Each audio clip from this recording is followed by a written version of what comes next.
Bonsoir. Je suis hyper fatiguée. Déjà j'ai mal au bras parce que je viens de porter cette pile de livres là. En fait j'ai lu plein de trucs. Ils étaient appuyés sur mon bras, j'ai mal au bras. C'est dur le métier de booktubeuse. Je suis fatiguée parce que je suis réveillée depuis 2 h du matin. Il est 7 h 30 bientôt. Et j'ai fait des TikTok et des posts Instagram et des trucs depuis 2 h du matin. Et donc j'ai dansé sur des TikTok. Et vraiment je suis au bout de ma vie. Vous verrez que je danse même pas, je fais ça. Mais rien que ça, je l'ai refait 50 fois et je suis fatiguée, c'est du sport, ok, j'en peux plus, je suis HS, je suis Harry Styles. Mais je vais encore trouver un petit peu d'énergie, je ne sais pas où, dans l'espace, pour vous faire ce wrap-up, donc ce bilan lecture des trucs que j'ai lus pendant que j'étais en vacances, voilà.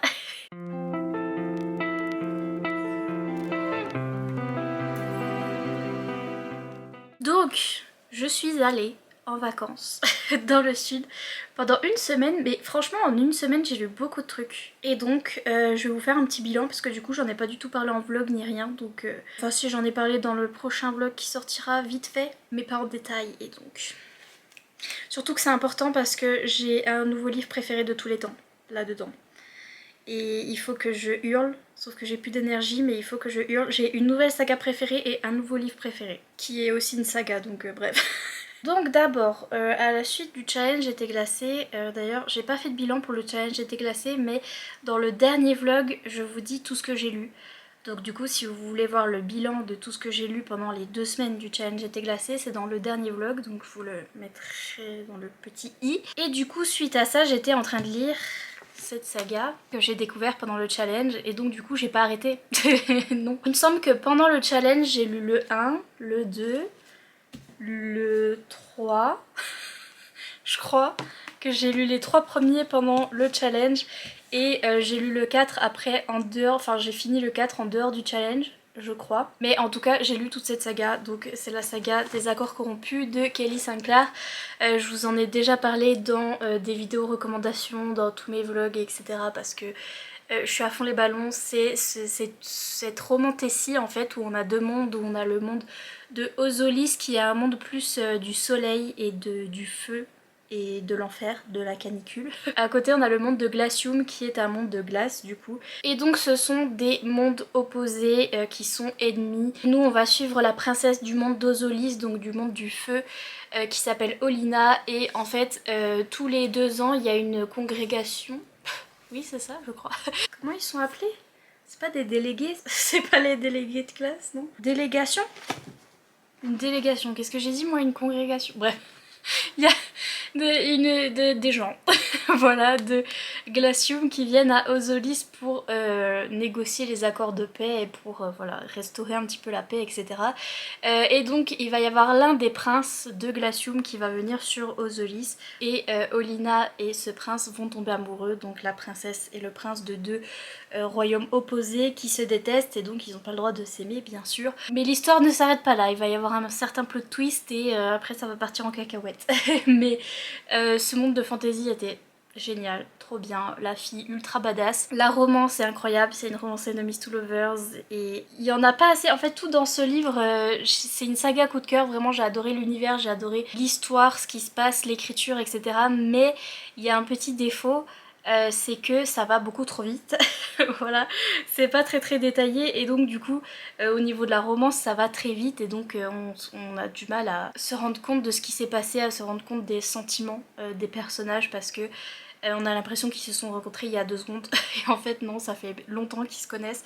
Et bref, voilà, il y a ce petit défaut là où ça va beaucoup trop vite, mais ça peut ne pas être un défaut parce que aussi dans les trucs que j'aime pas des romantésies, quand il y a des quiproquos, quand il y a des trucs, des descriptions longues et tout, et bah là non, tout est en accéléré, et donc du coup c'est aussi un avantage le fait que ça aille très vite. C'est une de mes sagas préférées maintenant, j'adore le monde de la glace là, et il y a des chiens sur ce monde de glace, il y a des huskies et genre ma vie, les personnages secondaires sont trop cool et la romance est incroyable.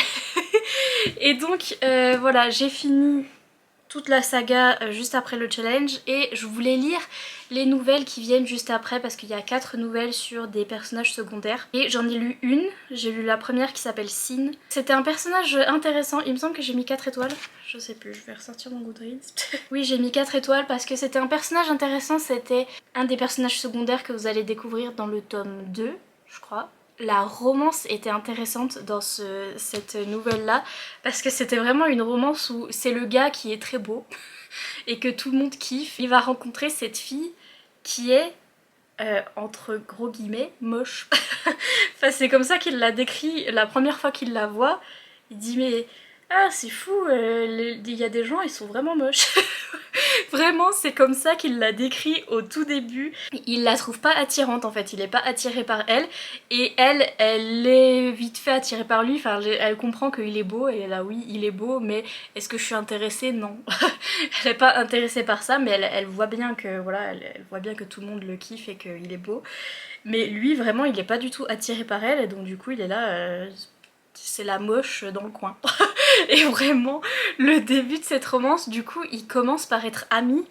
Et ils commencent par se parler, etc. Il n'y a pas tout de suite l'attirance physique. Ils apprennent à se connaître au niveau de l'amitié et tout. Et j'ai trop aimé ça. J'aime trop en tant que moche. Non mais en vrai j'aime trop les histoires comme ça parce que c'est vrai que dans la vie c'est plus ça. Le truc réaliste c'est plus ça, on va pas forcément tout de suite être attiré par quelqu'un. Ça peut se développer ça petit à petit et donc du coup je trouvais ça hyper intéressant. J'ai mis 4 étoiles, c'était sympa.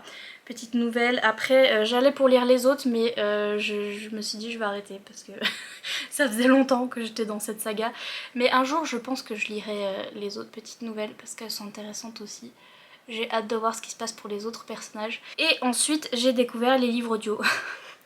C'est là que c'est parti en cacahuète parce que ça fait longtemps que je veux lire des livres audio, que je vois les américaines qui lisent des livres audio et là en fait j'étais en train de regarder la chaîne de Ava, donc Ava's Romance Books, qui est fan de Ice Planet Barbarians qui avait découvert cette saga bien avant que ce soit un phénomène sur BookTok. Donc moi j'avais lu le tome 1 en français et elle m'a donné envie de lire les audiobooks parce qu'en fait elle les lisait comme ça en audiobook et je me suis dit ouais c'est parce qu'en fait ils sont courts et bon au début j'ai hésité parce que je me suis dit c'est quand même des livres très très olé olé et donc qu'est-ce que ça donne en livre audio? Pour un premier livre audio c'est un peu mais hey, let's go, je suis allée avec ça. J'ai commencé avec ça et j'ai pris le tome 2 en audio. J'ai galéré pour trouver des audiobooks, j'ai essayé il me semble que je l'ai lu sur Audible celui-là parce que j'ai essayé Audible mais après je me suis rendu compte que on n'avait que un livre par mois pour 10 € et quoi, bah une fois que j'avais fini ce livre là j'étais là bah oui au suivant puis j'en avais pas d'autres, enfin bref. J'ai essayé aussi Scribd qui est une application américaine et pareil il y a plein de livres audio mais bon en anglais. Et sinon si vous voulez des livres audio en français, j'ai commencé d'ailleurs la passe miroir en français sur Nextory. C'est une application avec qui je suis en collaboration donc du coup vous pouvez retrouver mon lien en barre d'infos et si vous vous inscrivez avec ce lien vous avez 45 jours gratuits et donc du coup vous avez 45 jours d'e-book et de audiobook gratuits. Et il n'y a pas beaucoup d'audiobooks mais il y a plein d'e-books par contre. Ice Planet Barbarians 2, je l'ai lu sur Audible je crois. Et j'avais hâte de lire celui-là parce que c'était sur un personnage que j'aime bien qu'on rencontre dans le tome 1. La fille qui s'appelle Liz et elle est complètement zinzin, elle est drôle, elle vient de la campagne du Texas, du fin fond du Texas.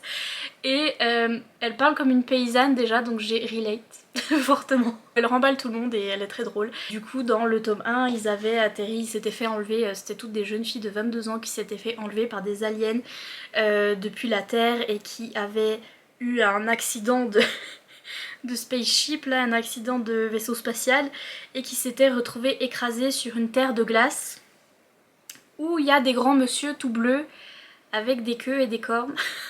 Et bref, dans ce tome 1, on avait Georgie qui était un peu la chef du clan des filles qui s'étaient fait enlever là et qui partaient en aventure pour essayer de sauver tout le monde et qui du coup se retrouvait avec un alien qui s'appelle Vectal et qui copuler avec l'alien en attendant toutes les autres filles elles attendaient qu'elles reviennent les chercher.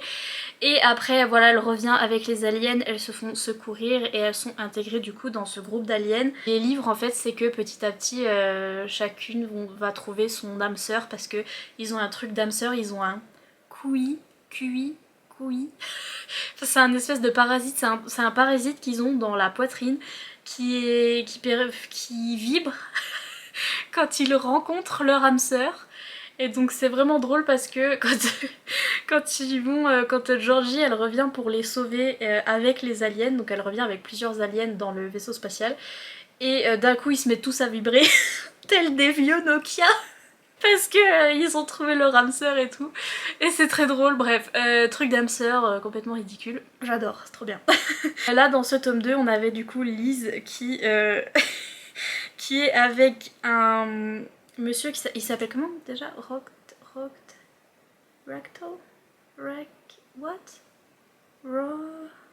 C'est quoi son nom déjà? Rectal. Je crois pas que ce soit Rectal. Rahosh. Ah oui, Rahosh. Ok. Rahosh. Bref, ils ont des noms. C'est pas Rectal. Je confonds Vectal et Rectal. Rahosh, qui est un des aliens, qui est un guerrier. Non, qui est un chasseur. Et en fait quand il arrive dans le vaisseau spatial où il y a toutes les jeunes filles qui se sont écrasées là, il commence à vibrer, tel un vieux téléphone, et il se rend compte que son âme sœur est là, et son âme sœur c'est Lise, et qu'est-ce qu'il fait? Il l'enlève. Parce que voilà, c'est des aliens quoi. Et il est vraiment en mode je l'enlève comme ça elle va tomber amoureuse de moi et on pourra tranquillement retourner à la cave où il y a tout le monde une fois qu'elle sera bien enceinte et une fois qu'elle sera bien amoureuse de moi, comme ça je suis sûre que personne va me la piquer, du coup moi je la kidnappe, et donc il la prend sur son épaule, il la kidnappe, il l'emmène dans une caverne et du coup ils apprennent à se connaître dans cette caverne. Mais Lise elle est trop drôle. C'est ça que j'ai préféré dans cette histoire, c'est vraiment que Lise elle me fait trop rire. Parce que autant lui il était homme des cavernes, kidnappé et engrossé ma femme, et voilà, il pensait pas grand chose mais il en était sûr. Autant elle le remballait tout le temps, donc du coup ça donnait une bonne dynamique et elle était trop drôle. Et c'est complètement loufoque, c'est complètement what the fuck, c'était sympa en audiobook, j'étais en train de faire ça en même temps. Je coloriais, j'ai pris un livre de coloriage et je faisais des coloriages en même temps. Voilà, des coloriages mystères, très contente, au feutre. Je faisais ça en même temps que j'écoutais l'audiobook, et il y avait un narrateur pour parce que ça change de point de vue, on a le point de vue de l'alien et le point de vue de Lise, et il y avait deux narrateurs différents, donc un narrateur pour l'alien et une narratrice pour Lise. Et franchement c'était sympa, des scènes olé olé, je m'y attendais pas, je pensais que ça allait être plus cringe que ça. Plus embarrassant, mais en fait non, ça va, ça passe bien parce que le texte est lu de façon très monotone. Après au niveau des dialogues ils essayent de faire un peu les acteurs au niveau des dialogues, donc voilà, mais le reste du texte est très monologue, donc enfin très monotone, c'était ça que je voulais dire, pas monologue. Très monotone, et donc du coup ça passe bien les scènes olé, ça va. Et en plus c'était drôle parce que Lise elle est drôle, bref. Mais donc c'était sympa, c'était rigolo. J'ai mis 4 étoiles parce que j'ai bien rigolé. Il y a toujours ce truc assez chiant où vraiment c'est le truc d'âme sœur et les humaines elles doivent tomber enceintes parce que c'est comme ça, la fertilité. Mais bon bref, je passe au-dessus, c'était rigolo, ça s'est bien lu, je faisais mon petit coloriage, c'était sympa, j'ai bien aimé. En plus j'aime bien l'ambiance de cette terre de glace et tout, où vraiment il y a de la neige et ils sont au coin du feu et ils doivent se réchauffer. Et bref, franchement j'aime bien, franchement c'était sympa, donc voilà, 4 étoiles. Et après j'ai lu le tome 3 toujours en e-book, toujours sur Audible, je crois, j'avais 2 livres offerts et c'est ça que j'ai fait. Et le livre 3 il m'intéressait aussi parce qu'il y avait un personnage qu'on rencontre dans le tome 1 que j'aime bien, qui s'appelle Kat. Kat? Ça s'appelle Kat ou elle s'appelle autre chose? J'ai des problèmes de mémoire là. Non c'est pas Kat, c'est Kira, purée, j'ai vraiment des gros problèmes de mémoire. Je suis fatiguée, ouais. faut faut me give me a break. Mais donc Kira, voilà, qu'on avait rencontré déjà dans le tome 1 et qui en fait quand elle s'était fait enlever par des aliens encore plus méchants que les aliens, parce que les aliens bleus ils sont gentils, mais à la base elles se sont fait enlever depuis la Terre par des aliens méchants. Et Kira, il lui avait mis un truc dans l'oreille, un espèce de... Enfin, il lui avait greffé un truc dans l'oreille qui lui traduit les langues aliens. C'était plutôt le personnage assez réservé, c'était celle qui était assez raisonnable et voilà, et la plus posée du groupe. Et je me disais, j'ai hâte de voir ce que ça va donner avec elle. Et en fait, elle va trouver son âme sœur. En fait, il y a un mec dans le... dans le groupe d'aliens, il y a un mec qui est vraiment amoureux d'elle, qui l'aime trop, mais ils ont pas résonné, il a pas vibré. Et donc du coup ça veut dire que c'est pas son âme sœur, mais il est trop amoureux d'elle, et donc du coup il veut trop être avec elle, mais voilà, ils savent que c'est pas qu'ils sont pas censés être âme sœur, etc. Et ils vont développer une relation alors qu'ils ont pas le truc d'âme sœur, et vont se dire bah tant pis, on sort ensemble quand même, et le jour où on trouve notre âme sœur, bah faudra qu'on fasse avec, et etc. Après ils partent dans toute une aventure pour enlever le truc qu'elle a dans l'oreille. Voilà. Et il y a les méchants aliens qui reviennent dans l'histoire et qui reviennent chercher les filles, parce que quand même ils les ont bombardées là sur une autre planète, ils les ont laissées tomber et ils sont partis, mais au bout d'un moment ils se rendent compte qu'elles sont plus là et ils reviennent. J'avais hâte de voir ce personnage de Kira parce que je l'aimais bien, et en fait au final j'étais un peu déçue. C'était pas ce à quoi je m'attendais au niveau de la romance, parce qu'ils étaient chiants avec leur truc de ouais mais on n'est pas âme sœur et donc du coup ouais ouais ouais et donc on peut pas être ensemble ouais ouais ouais, et comme de par hasard à la fin ils commencent à vibrer là. Surtout le plot twist. Enfin, toute l'intrigue avec les méchants qui reviennent était vraiment what the fuck. Alors autant tous ces livres sont what the fuck, toutes les intrigues sont what the fuck, mais alors là, je sais pas ce qu'elle avait bu, ce qu'elle avait mangé l'autrice, mais ouh, c'était vraiment, l'intrigue était très what the fuck comment ça a été réglé.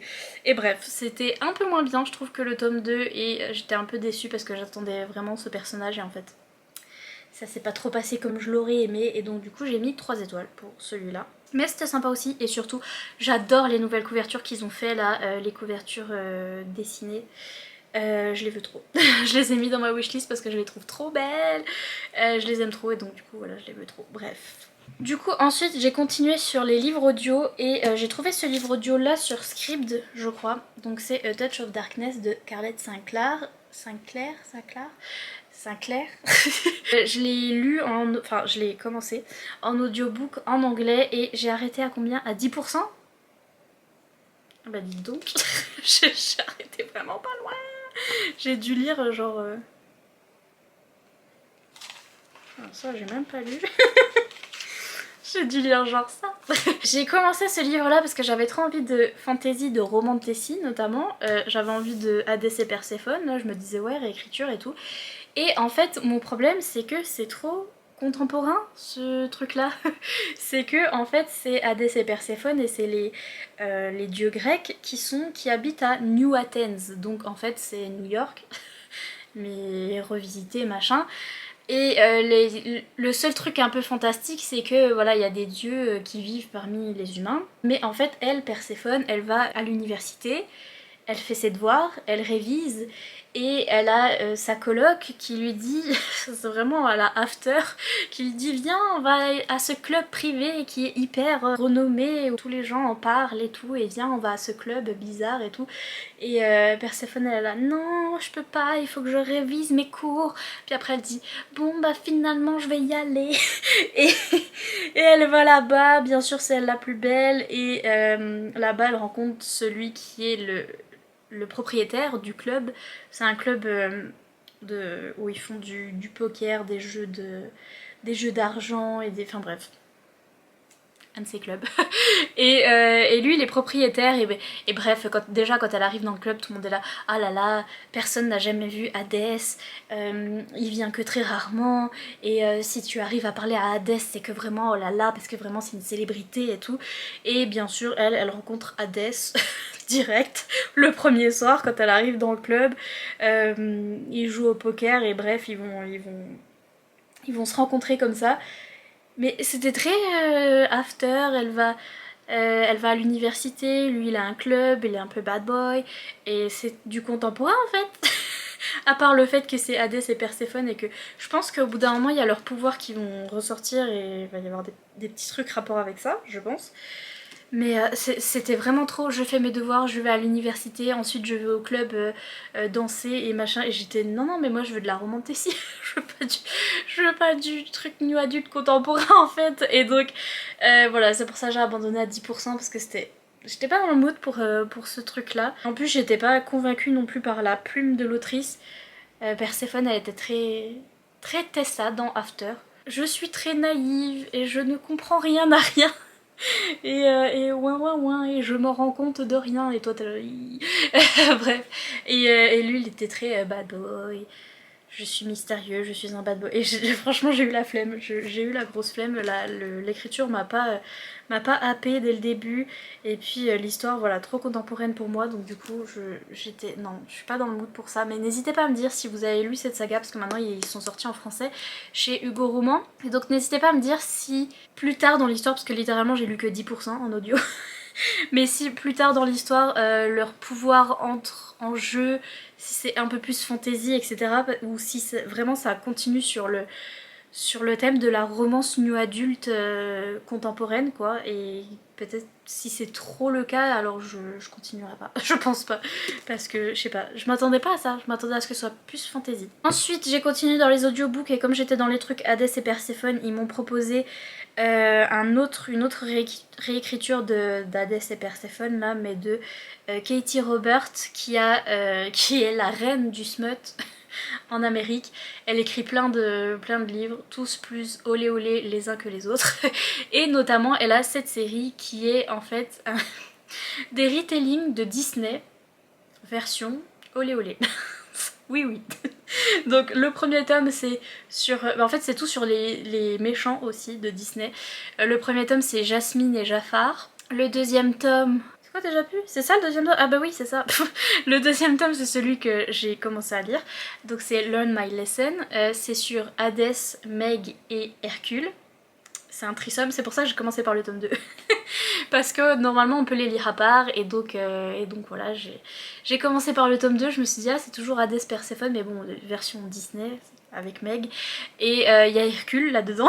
Et j'étais là mais encore une fois j'étais pas dans le mood pour le smut et donc du coup c'est trop dommage. Je pense que je pourrais aimer mais c'est pareil, c'est trop contemporain où vraiment on est aux États-Unis, dans une ville, je sais pas où, Chicago, je sais pas quoi, enfin bref, c'est une ville contemporaine et on a Hadès et Meg qui sont là au milieu et qui en fait ont juste les noms des personnages Disney, mais sinon à part ça ils sont pareils. Je sais pas pourquoi Hadès à chaque fois il est propriétaire d'un nightclub là. Mais donc voilà, il est aussi propriétaire d'un nightclub. Meg, elle est copropriétaire ou je sais pas quoi. Et Hercule, il est barman. Et ils vont se rencontrer, ils vont avoir une relation les trois qui est assez compliquée. C'est beaucoup de smut, c'est du smut. Enfin, c'est presque que du smut. Et ce qui est bien quand j'ai envie de lire ça, mais là j'étais en train de faire mes petits coloriages et en fait j'écoutais plus et donc du coup j'ai dit NF j'ai arrêté l'audiobook à 24% parce que j'étais vraiment pas dans le mood pour ça. Mais par contre c'était bien fait, c'était bien écrit et je pense que je vais lire d'autres livres de Katie Robert parce que elle sait bien faire du smut. C'est vrai, il est vrai, c'est vrai. Mais là c'était encore truc Hadès machin mais contemporain et j'étais mais arrêtez. Genre donnez-moi de la fantaisie, donnez-moi de la fantaisie. Je voulais trop de la fantaisie en fait. C'est ça mon problème, j'étais dans le mood pour de la fantaisie. Donc ce que j'ai fait après c'est que j'ai lu de la fantaisie. Parce qu'il faut arrêter d'être bête. Il y a des fois, je suis en mode non non pas du contemporain. Bah oui bah lis de la fantaisie. Donc du coup j'ai lu ça. Toujours en audiobook. Je l'ai trouvé sur Scribd de l'audiobook. Je crois qu'il est sur Audible aussi mais enfin bref. Peut-être qu'il est sur Nextory. Il est en e-book version française, du coup, vu qu'ils ont tous les livres de chez Hugo Roman. Donc si vous voulez lire en e-book, il est sur Nextory, en version française. Mais donc moi j'ai lu l'audiobook, j'ai du mal. J'ai lu l'audiobook pour ce bouquin qui est de la romantasy en one shot. Donc voilà, ça se finit à la fin de ce bouquin. Il n'y a pas de saga, il n'y a pas de série, c'est que ce bouquin là. Et donc c'est cette histoire où on suit cette jeune fille qui s'appelle Alessandrie et qui C'est une jeune fille très particulière. J'ai eu du mal avec elle, c'est à cause de ça que j'ai mis que 3 étoiles à cette romantaisie. Parce que j'ai eu du mal avec elle. C'est une jeune fille qui est très particulière, qui a un caractère assez particulier. Elle est très badass, certes, mais elle est très énervée dans l'ensemble. Parce que, en fait, on arrive, voilà, premier chapitre, elle nous raconte que le premier mec dont elle a été amoureuse, elle l'a tué. Parce que bah, ils sont sortis ensemble, puis au bout d'un moment, lui, il a dit bah je veux plus sortir avec toi, voilà, c'est fini entre nous. Et donc du coup, elle s'est énervée, elle l'a tué. Et t'es là, ah bah bonjour déjà. C'est une lady, c'est une dame, voilà, d'assez haut rang, et elle a été élevée par, je sais plus si sa mère est morte quand elle était petite, mais du coup c'est son père qui a élevé ses filles, et c'est pas vraiment la fille préférée. Son père préfère sa sœur qui s'appelle Chrysaïda ou je sais plus. Voilà, il a toujours préféré sa sœur, donc elle s'est toujours sentie un petit peu délaissée. Mais donc voilà, c'est ça sa backstory, et le fait qu'elle tue qu'elle ait tué son premier amour, était là, ok. Dans ce royaume, on a le roi qui est le Shadow King, le roi des ombres, qui vient d'accéder au pouvoir parce que ses parents sont morts, et bref, toutes les filles du coin viennent au palais une à une pour le rencontrer, pour essayer de le choper, et bah oui. Et elle se dit, moi je vais faire ça, mais en plus, ce que je vais faire, c'est que je vais le pécho, ensuite je vais le tuer, et ensuite comme ça je serai reine du royaume. Voilà.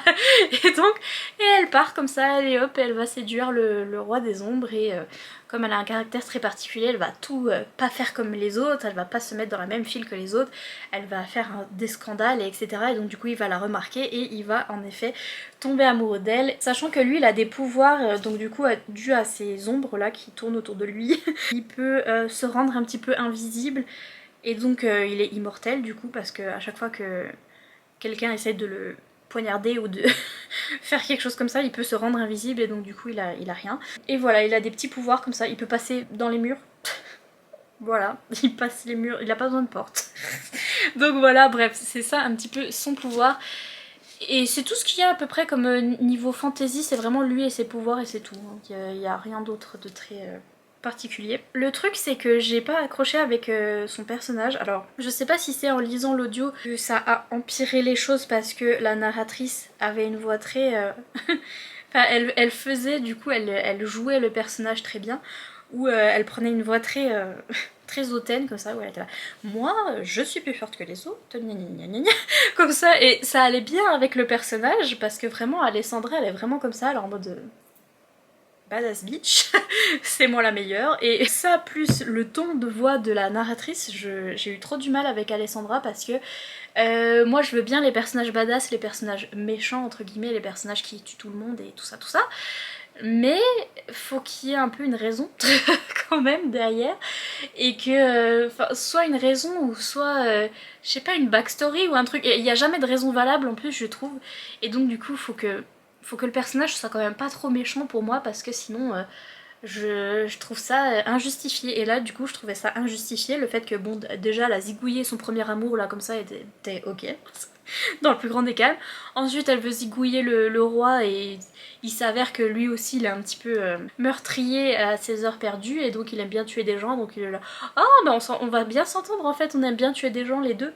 Il n'y a pas de backstory sombre, il y a pas trop de développement du personnage, c'est juste ils sont méchants parce qu'ils ont décidé, ils tuent des gens parce qu'ils ont décidé, parce que c'est comme ça, et ils sont très supérieurs et très... enfin voilà, et donc du coup j'ai eu du mal avec Alessandra, même si voilà, de temps en temps je me disais ah bah tant mieux pour elle, mais c'était pas assez bien expliqué du coup le pourquoi du comment elle était comme ça, et ses motivations en fait derrière, elle avait pas de motivation en particulier, elle faisait ça à la One Again to Beast to Fly parce que j'ai envie quoi. Et donc t'es là bon. Et puis le fait que ce soit un one shot, du coup c'est pas très développé non plus. Il y a toute cette histoire où lui il est immortel. Leur histoire d'amour est impossible pour plus de choses que le fait qu'elle veuille le tuer. Il y a aussi autre chose, mais qui partait sur un truc hyper long, où vraiment il devait prendre une décision, mais il devait y réfléchir pendant longtemps et tout, et en fait la décision est prise en 2 secondes à la fin, et il est en mode eh on s'en fout, c'est bon, on se met ensemble, gna gna gna, et toi t'es là, ben Enfin, le problème de l'intrigue est résolu hyper rapidement alors que c'est un problème hyper important et qui aurait mérité d'être étendu sur une longue série en fait, et donc du coup voilà. C'était un peu rapide à la fin en mode ah ouais, voilà, tout est bien qui finit bien, bisous. Voilà, mais c'était de la fantaisie, c'était ce que je voulais lire. Ça m'a fait rire quand même de lire leurs histoires où vraiment ils tuaient des gens pas pour le plaisir. Et j'étais là, bah ok, le couple de fous. Lui il a un chien. Et donc ma vie, c'était trop bien. Et voilà, l'ambiance fantasy, etc. J'ai bien aimé. J'ai pas vraiment accroché au personnage et donc du coup j'ai mis 3 étoiles. Voilà. Et enfin, last but not least, comme ils disent en anglais. Nous on dit le meilleur pour la fin. J'ai continué dans la romance Tessie et je me suis dit, j'en avais plein sur ma Kindle que j'avais de l'abonnement Kindle. Voilà, qui sont sur l'abonnement Kindle. Donc celle-là elle est sur l'abonnement Kindle. Et j'ai craqué pour la couverture, ça fait des mois que je l'ai dans ma Kindle et que je veux trop lire cette fantasy et que j'aime trop la couverture. Et là je me suis dit allez c'est bon, je sais pas pourquoi, j'ai eu envie de lire ça parce que la couverture ma vie. Ma vie tout entière ce bouquin. Jesus Christ. J'ai sorti cet e-book, donc blog. Ouais, vlog, enfin blog, YouTube. Je suis fatiguée. Donc Blood Mercy de Vela Roth, ce n'est que le tome 1. Il est énorme, il fait 600 pages, c'est écrit, oh purée, c'est écrit tout petit, je l'ai lu en e-book du coup. Il n'y a pas d'audiobook pour cette saga encore et donc du coup j'étais à fond dans les audiobooks, moi je me suis dit ah, je vais lire l'audiobook. Et en fait non, il n'y en avait pas, mais bon bref, je l'ai lu en e-book et j'ai pété un câble parce que cette couverture magnifique et tout et je me dis mais faut que je me méfie parce que souvent les romans de Tessie qui sont auto-publiés comme ça, il y a des magnifiques couvertures, je m'attends trop à un truc de foufou et en fait c'est pas si bien que ça, donc du coup j'ai été allée en pensant que j'allais être déçue et en fait que nenni. Seigneur Jésus, c'était si bien. Un truc de fou, c'était incroyable. Alors déjà quand j'ai commencé à lire ce livre, je me suis sentie bien bête, oui, alors je vous préviens, c'est un de ces livres qui vous fait vous sentir bête. Qui est dur à lire et qui est... l'écriture est hyper compliquée, hyper dense et il est même pas accessible en anglais, du coup ça m'énerve trop parce que je l'aime trop, je veux vous le recommander, je veux crier sur tous les toits à tout le monde de le lire mais si vous êtes pas à un niveau assez bon en anglais, vous allez rien capter. C'est déjà moi j'étais... En fait tout du long, tous ces 600 pages sur mon petit téléphone, j'étais comme ça. Parce que vraiment, je devais relire plusieurs fois les phrases et dire ah ok, ah ok. Parce que c'est vraiment du langage médiéval, du langage dense, compliqué, niveau de langage hyper soutenu, voilà, et en anglais en plus, donc du coup c'est tous des mots que je connaissais pas, qui étaient très médiévaux, très oh là là, et donc si jamais un jour c'est traduit en français, et si c'est bien traduit, ce seraient des mots qui seraient aussi difficiles en français je pense. J'ai jamais lu encore de traduction comme ça de livres assez... dense au niveau du langage et donc du coup ce que ça donne en français, le langage médiéval, je sais pas, mais je pense que j'aurais autant de mal à comprendre en français si c'était bien traduit. C'est très slow burn et c'est très... mais ça rajoute à l'ambiance, je vous jure, tout ça, c'était écriture hyper compliquée, hyper alambiquée, rajoute à l'ambiance médiévale.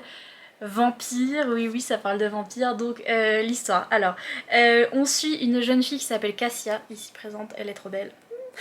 Qui est en fait la bâtarde du roi, voilà, elle est fille du roi mais pas fille de la reine, donc du coup fille d'une des maîtresses du roi. Elle vit dans le monde des humains, donc c'est un monde de fantasy, on a une carte au début à...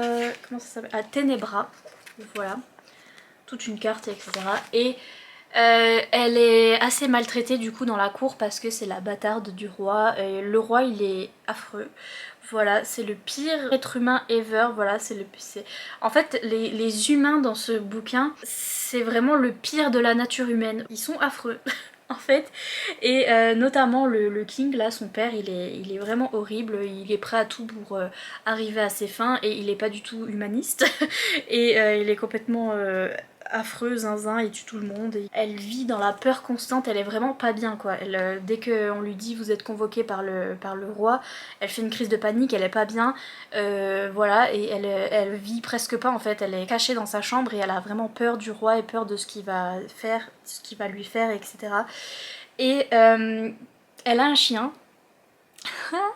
Les chiens sont hyper importants dans cette histoire, donc elle a un chien de garde en fait. C'est un gros chien. Il est jamais vraiment trop décrit, mais moi j'imaginais un gros berger allemand ou un truc comme ça.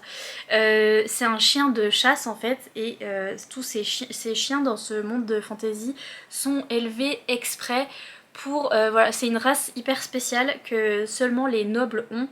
Et ils ont été élevés, ils ont été éduqués pour tuer les vampires dans ce monde, donc les vampires ici qui s'appellent les Hesperines.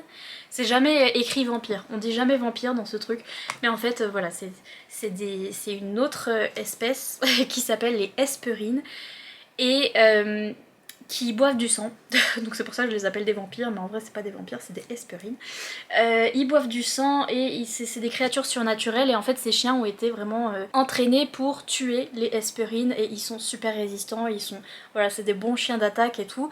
Et elle en a un à ses côtés parce que comme c'est la bâtarde du roi, elle est quand même assez haut placée dans la hiérarchie et tout, et donc du coup elle a eu droit à un de ses chiens. Le roi en a un aussi, enfin toute la famille royale en a un. Et donc elle a son chien de garde qui s'appelle Knight, et avec un K au début. Donc Knight c'est chevalier en anglais. Et il la protège tellement, et on voit que quand elle a du mal à aller voir le roi et etc. Elle s'appuie sur son chien mais physiquement, et elle s'en sert parce qu'aussi elle a beaucoup de mal avec des gens qui veulent essayer de la marier par-ci par-là, et à chaque fois elle met son chien entre elle et ses prétendants et le chien il grogne et tout le monde part. Et bref, il est hyper important et c'est un personnage à part entière vraiment dans ce livre où ils se comprennent, ils se parlent, ils ont une relation incroyable, trop cool, et je les aime trop. Et vraiment c'est elle et son chien, et elle est jamais sans son chien, mais vraiment jamais. Il n'y a pas une seule fois dans le livre où il est pas là. Il est là tout le temps. Et genre c'est trop un bibou, je l'aime trop, je l'aime trop, je l'aime trop. Bref, les Hesperines vont arriver dans le royaume de Ténébra. En fait eux ils viennent d'un autre endroit sur la carte. C'est assez compliqué, hein, c'est pour ça que du coup le livre est super long. Mais eux ils viennent d'un autre continent, ils viennent de ce continent là que les gens, les humains là appellent ça l'autre monde, ou je sais plus, enfin je sais pas comment ce serait traduit en français. C'est là que vivent les Hesperines, et vraiment ils viennent jamais à cet endroit là parce que ils sont à peu près en guerre. Et tout là il y a des humains. Et donc il y a une petite délégation d'Hesperines qui va arriver à Ténébra pour la diplomatie en fait. Ils veulent... c'est la première fois en 100 ans que des Hesperines vont arriver dans le royaume des humains. Et ils veulent essayer de négocier un petit peu la paix et d'ouvrir un petit peu des passages entre les deux continents. Il y a eu la grande guerre entre eux, ils ont essayé tous de se tuer, et ils ont attendu pendant 100 ans, et là ils essayent de la diplomatie. Et donc un petit groupe de Hesperines va arriver au palais pour discuter avec le roi, soi-disant que le roi a envie de discuter avec eux et de peut-être faire affaire avec eux, mais vous verrez que c'est autre chose. Et dans cette délégation, on a notre héros qui s'appelle Lio. Il s'appelle Deucalion, en vrai il a un nom super long, mais son surnom c'est Lio. C'est un relativement jeune Hesperine, il a 80 ans je crois. Et il est très jeune pour un Hesperine, parce qu'ils sont immortels et tout. Et c'est lui le plus jeune, et il a des membres de sa famille dans cette délégation. Vous verrez, c'est tout un... C'est un peu la famille Cullen, où vraiment ils sont attachants, ils sont cute, je les aime trop. Et lui, il arrive, bah déjà c'est la première fois qu'il arrive dans le monde des humains, parce qu'il n'était pas encore né quand il y a eu la guerre avec les humains, etc. Franchement, ce personnage, le personnage de Lio, c'est le personnage parfait, je l'aime trop, je l'aime d'amour, vraiment. Je l'aime trop parce qu'il est si mignon. Vraiment, je m'attendais pas, moi je m'attendais à un truc, ouais, le vampire dark et tout, mais vraiment c'est le mec le moins dark de l'univers, et je l'aime trop. C'est que vraiment les Hesperines, ils ont cette philosophie de vie où tous les humains croient que ce sont des horreurs là, comment dire, des créatures horribles qui vont vous piquer votre sang et vous tuer et qui tuent tout le monde et qui sont des créatures horribles, alors qu'en fait vraiment leur valeur c'est des véganes, c'est des vampires véganes, j'en peux plus.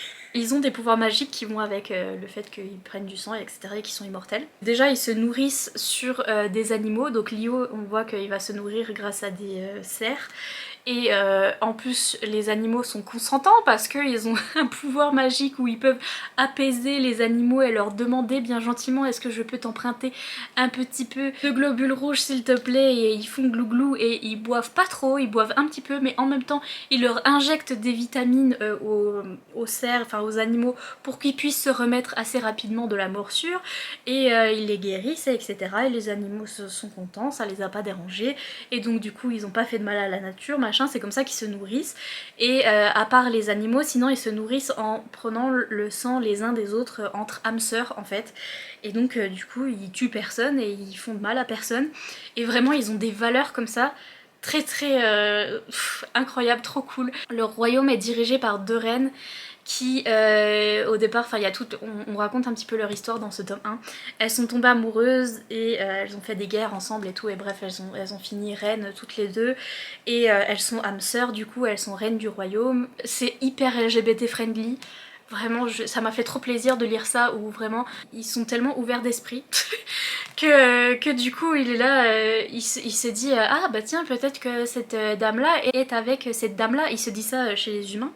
Après il dit ah non c'est vrai que les humains se refusent l'amour pour aucune raison. Vraiment il est comme ça, il est là. Ils ont ce truc bizarre de pas vouloir s'aimer entre personnes du même sexe, on sait pas pourquoi. Et vraiment il est comme ça. Et j'ai adoré, c'était trop bien. Ils sont trop mimes, ils sont trop gentils.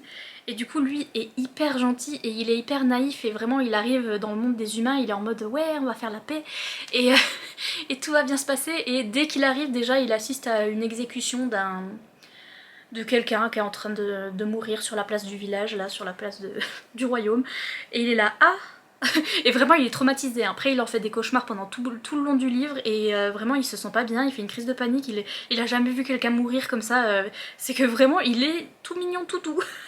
Et il arrive chez les humains, il fait oh purée. Cassia, elle va prendre des risques et elle va sortir du château pour aller rencontrer n'importe quelle Hesperine. Elle veut trouver un Hesperine parce que il y a une histoire avec sa sœur. Elle avait une sœur qui était la princesse et qui est morte, qui a eu une histoire en rapport avec les Hesperines et donc elle veut trouver un Hesperine pour pouvoir parler de sa sœur en fait.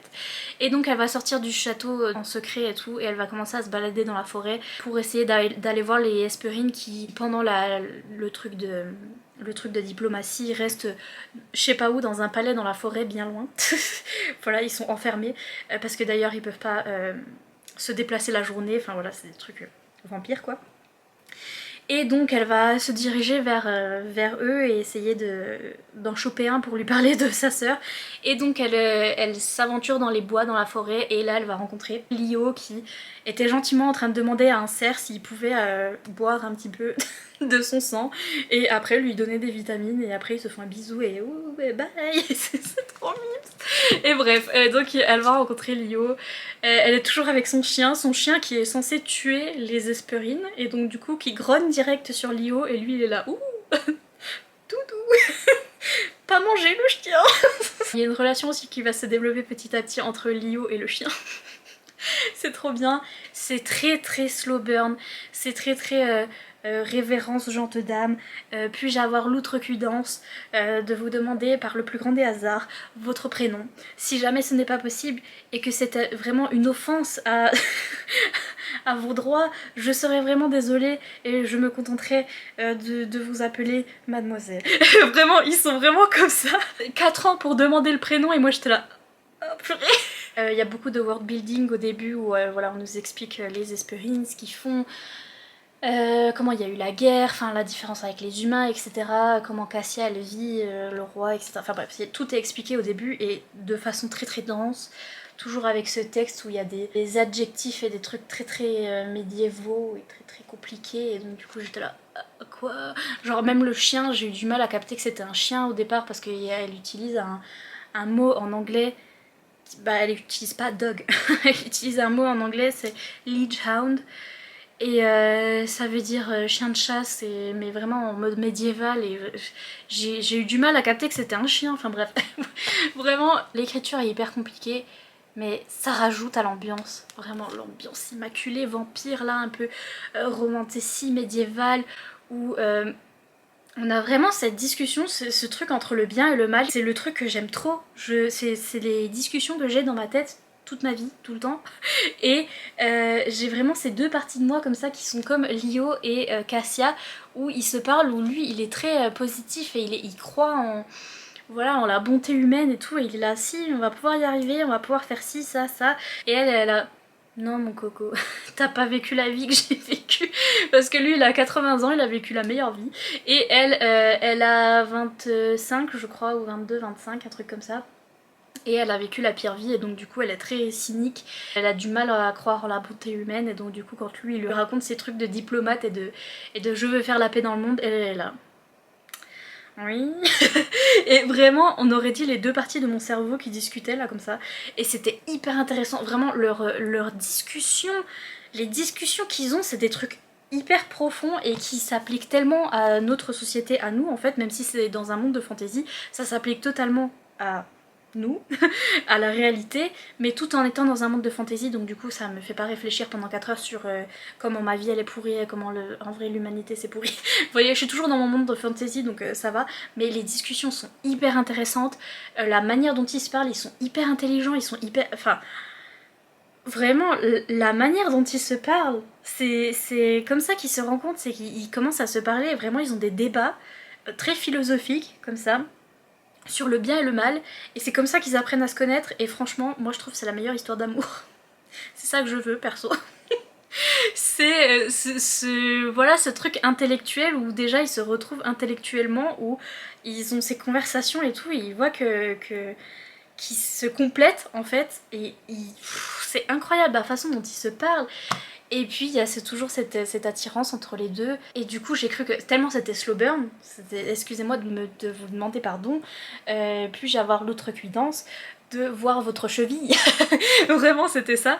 Et je me suis dit ah mais pourquoi en fait ça c'est vendu comme une romance, une romantécie, donc une fantaisie romance, où vraiment tout le monde disait ouais il y a du olé olé et tout. Et je me dis c'est pas possible, vraiment, même pas elle soulève sa robe pour voir une cheville, enfin c'était compliqué. Et en fait si, ça se développe petit à petit, et après une fois qu'ils sont dans le domaine de l'intime, une fois qu'ils se connaissent etc, et ben let's go hein. Let's go. Et du coup il y a tout ce qu'il faut, il y a tout ce qui m'intéresse, ou même dans au niveau du physique, ils se découvrent l'un et l'autre et leur relation se développe. Ils se parlent aussi pendant ces moments-là et ils apprennent des choses l'un sur l'autre, etc. Et sur les coutumes de l'un et de l'autre aussi. Et bref, et voilà, c'est une histoire d'âme sœur où eux, voilà, ils ont la personne qu'ils vont rencontrer dans leur vie et après ils restent avec cette personne toute leur vie. Et ils ont vraiment cette connexion assez spéciale, déjà mentalement avec cette personne, vu que lui il a des pouvoirs, il arrive déjà à se mettre dans sa tête à elle et à voir de son point de vue à elle, c'est incroyable, c'est trop bien fait. J'aime trop. Les personnages, vraiment, je vous dis, c'est le parfait mélange de tout ce qu'il y a dans ma tête. Ces deux personnages, ça donne moi. Ça donne mon cerveau. Et je les aime trop. Et bien sûr, on a une petite intrigue avec des méchants, etc. Et ils prennent des risques, et il y a des trucs magiques, et machin. Et bref. Il y a ce truc de found family aussi, où vraiment les vampires ils peuvent pas procréer en fait, et donc du coup ce qu'ils font c'est qu'ils adoptent des humains qui sont soit orphelins, soit enfin voilà, qui ont une vie difficile, et ils les transforment et après ça devient leur famille, mais ils ont pas de lien de parenté en soi. Et donc du coup ils se retrouvent tous un peu dans une famille un peu recomposée, un peu choisie. Et Cassia elle va s'intégrer aussi là-dedans, alors que du coup elle a jamais été... on n'a jamais pris soin d'elle en fait au château parce que c'est la bâtarde du roi, etc. Et c'est tellement bien. Et le chien là au milieu, je vous jure, ma vie toute entière, le chien, je l'aime trop, il est hyper important, c'est vraiment un personnage à part entière. Vraiment s'il était pas là dans plusieurs scènes, ils auraient pas réussi à faire le truc en fait, parce que c'est lui qui règle des problèmes dans plein de scènes, et je l'aime trop. L'autrice met bien à la fin que c'est un happily ever after dans la série. Donc ça se finit bien dans la série. Donc là, ce livre-là, il se finit pas forcément bien. Il y a un petit cliffhanger à la fin. Et donc c'est là que je me suis rendu compte qu'en fait, il y avait 6 tomes. tous aussi gros les uns que les autres, et tous sur le même couple. Du coup moi j'ai cru que ça allait être sur des couples différents et tout, mais en fait non, ça continue sur ce couple là, donc mes bibous. Et du coup là on a un petit cliffhanger où j'ai hâte de lire le tome 2 parce que j'ai hâte de voir ce qui va se passer, parce que là pas content quand même ce qui se passe dans la fin du tome 1. Mais en tout cas elle garantit qu'à la fin de la série il y a une fin heureuse, parce que c'est quand même une romance, donc il faut une fin heureuse. J'aimais bien au début parce que c'était très slow burn, et c'est vrai que j'aime bien le début de la relation où ils apprennent à se connaître, et après une fois qu'ils sont ensemble je suis là ouais, m'en fous. Mais c'est souvent ça dans les romances. Mais là ils sont ensemble, mais c'est une romantasy, donc il y a des obstacles, et donc du coup il y a encore de quoi faire. Il y a encore de quoi me tenir en haleine pendant plusieurs livres comme ça. Je pense qu'il y a de quoi faire. Couverture magnifique, c'est incroyable. Si vous le sentez pas niveau anglais, franchement, faut persévérer. Vraiment, j'ai persévéré parce que je vous dis, les 100 premières même les 200 premières pages, encore aux premières pages là, même à la moitié, j'étais encore là. Vraiment, j'avais du mal. Mais ça vaut le coup. Ça vaut le coup de s'acharner sur ce livre, de s'acharner à comprendre, de prendre son temps, de vraiment voilà, j'ai pris mon temps pour le lire, j'étais vraiment je le reprenais tous les soirs, j'étais accro, je me disais vas-y je l'abandonne pas, et ça vaut le coup. C'est incroyable, et en plus c'est gratifiant une fois que vous l'avez lu et que vous avez quand même compris ce qui se passait, et que vous vous habituez au langage un peu dense comme ça. Et finalement je me suis habituée, j'ai découvert de nouveaux mots qui après, une fois que je sais c'est quoi le mot, il s'est répété plusieurs fois dans l'histoire, et du coup j'ai la connaissance, je sais, et donc je comprends.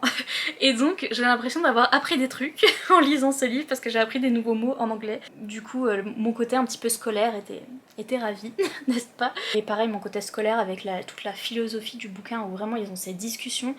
Mais c'est ça que je veux. Je veux trouver quelqu'un, je veux trouver une personne avec qui je peux avoir ce genre de discussion.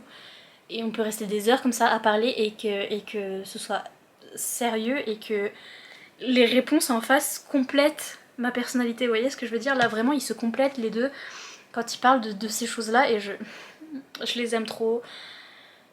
J'aime trop ce bouquin. Je sens que je vais adorer cette série. J'ai hâte de lire le tome 2. J'ai adoré ma vie. Essayez en anglais, si vous avez un bon niveau, essayez. J'espère qu'un jour ce sera traduit, mais essayez pour me faire plaisir. Et c'est tout. Voilà, c'est tout ce que j'ai lu pendant les vacances, c'est tout ce que vous avez loupé. That's what you missed on Glee. Et sur ce, je vous laisse tranquille pour ce bilan, bilan des vacances. Bilan de août, du mois d'août, ce que j'ai lu pendant ce mois d'août. Mettez un petit emoji rose. Là on voit pas, je crois pas que ce soit des roses là sur la couverture. Non, c'est pas des roses sur la couverture, c'est peut-être des fleurs d'acacia. Il y a d'autres fleurs qui sont mentionnées. Du coup je sais pas c'est lesquelles exactement. Mais les roses deviennent importantes à la fin, et je pense qu'elles vont être sur la prochaine couverture. Et bref, les roses sont importantes, et je sais qu'il y a l'emoji rose. Ou alors mettez un emoji rose, genre la couleur rose. Mais je veux dire la fleur, la rose. Comme d'habitude, n'hésitez pas à mettre un petit pouce en l'air. Vous pouvez du coup vous inscrire à Nextory grâce à mon petit lien, et comme ça vous aurez par exemple ce livre là en e-book en français, et gratuit si vous vous inscrivez avec mon lien. À chaque fois les gens ont peur parce qu'ils me disent ah faut mettre la carte de crédit, mais en fait c'est comme dans toutes les applications, il faut mettre sa carte, et vous payez pas au début, voilà, vous avez 45 jours gratuits, et après vous pouvez annuler, et rien ne sera retiré sur votre carte si vous avez annulé, voilà. Mais c'est juste au début il faut mettre. Si vous voulez soutenir la chaîne aussi, vous pouvez nous rejoindre sur Patreon. On a un Discord pour la chaîne, voilà, donc vous aurez accès au Discord sur Patreon où on discute sur Discord. Voilà, c'est un truc de discussion. Sur Patreon, il y a des vidéos exclusives, il y a toutes les vidéos que je fais sur YouTube, je les mets en avance sur Patreon. Voilà, donc vous pouvez les voir 1 ou 2 jours avant la parution sur YouTube. Et voilà, il y a plein de trucs sympas sur Patreon, donc n'hésitez pas à aller jeter un coup d'œil. Et sur ce, je vous laisse tranquille, enfin. Je vous fais plein de gros bisous. Et je vous dis à bientôt dans une prochaine vidéo. Bye!